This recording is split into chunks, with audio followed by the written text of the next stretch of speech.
things are looking really good here inside the high-resolution version of our layout.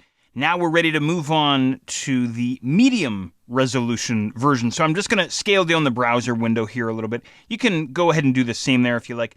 I'm actually going to make sure that the main navigation menu is indeed breaking onto multiple lines, and we'll see how that plays out. Okay, so maybe I'll wind up with something like this.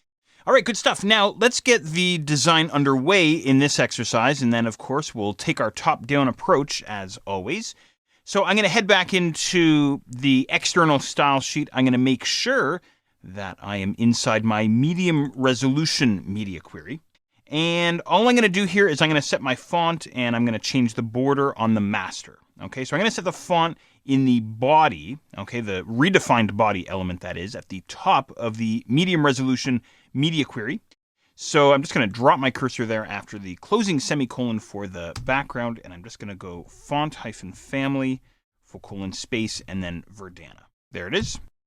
All right, now for the master, I want to change his border color. Okay, so look for the entire border property there, and look for the color there, the RGB color values that we had set earlier on, black, of course.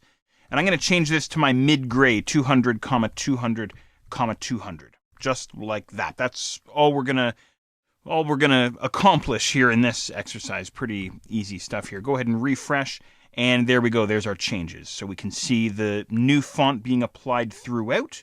And of course, we can see the light gray border all the way around the entire layout. So we have things underway here very nicely. Now let's go after the header, and of course, we'll work our way down the layout from there.